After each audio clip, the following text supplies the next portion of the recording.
शिवाय, श्री शिवाय नमस्तुभ्यम। श्री आदिशक्ति पार्वती माताए नमः।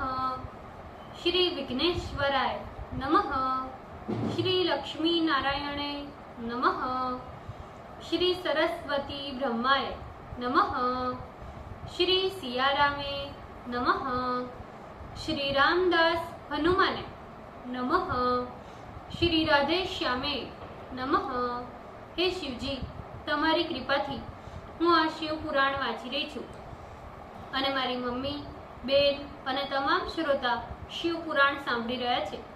અમે બધા આ શિવ પુરાણનું જ્ઞાન પ્રાપ્ત કરી શકીએ એટલી શક્તિ પ્રદાન કરજો અને શિવ પુરાણનું તેજ સહી શકીએ એટલી ક્ષમતા પ્રદાન કરજો। હે વિઘ્નેશ્વર ગણપતિ બાપ્પા, તમે શિવ પુરાણના વંચનમાં આવતા તમામ વિઘ્ન હરજો। हे कृष्ण मनोहारिणी राधा जी, हे श्याम सुंदर, हे सिया राम जी, हे रामदास हनुमान जी, तमे शिव पुराण सांभळवा जरूर पधारजो अने मारा हृदयमां स्थान ग्रहण करजो। ओम नमः शिवाय, श्री शिवाय नमस्तुभ्यम। द्वितीय संहिता।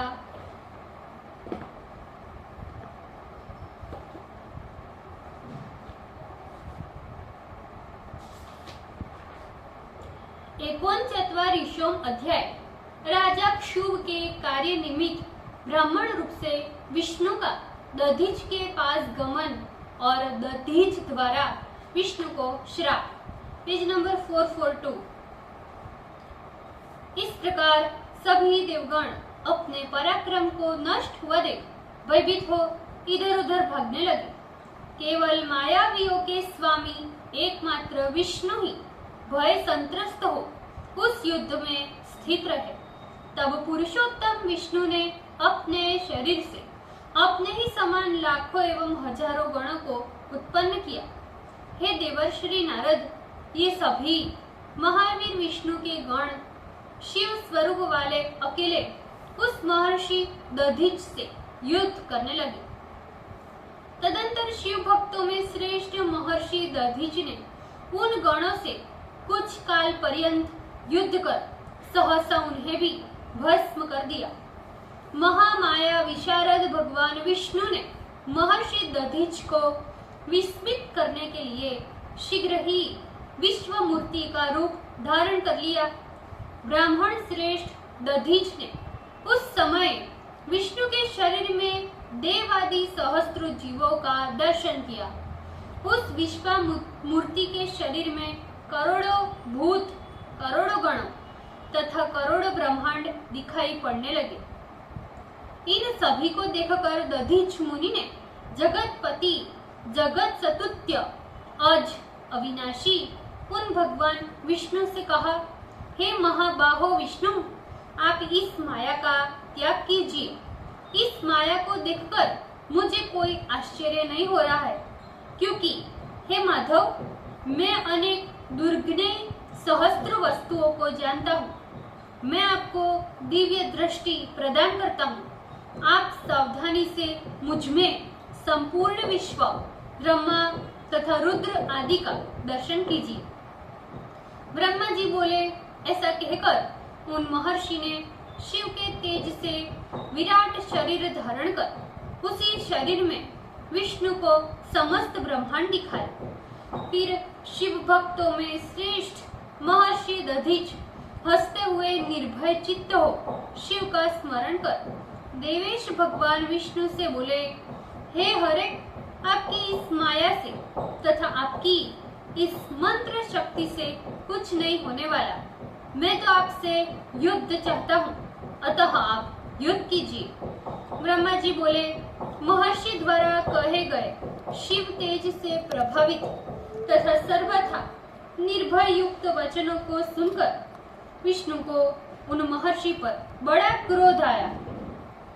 उस समय जो देवता भाग गए थे वे भी विष्णु की ओर से दधीच से युद्ध करने के लिए वहां आ गए। इसी समय मैं भी राजा क्षुभ को साथ लेकर वहां आ गया और देवताओं तथा विष्णु को युद्ध करने से मना किया और कहा, कि ये ब्राह्मण किसी से भी जीता नहीं जा सकता।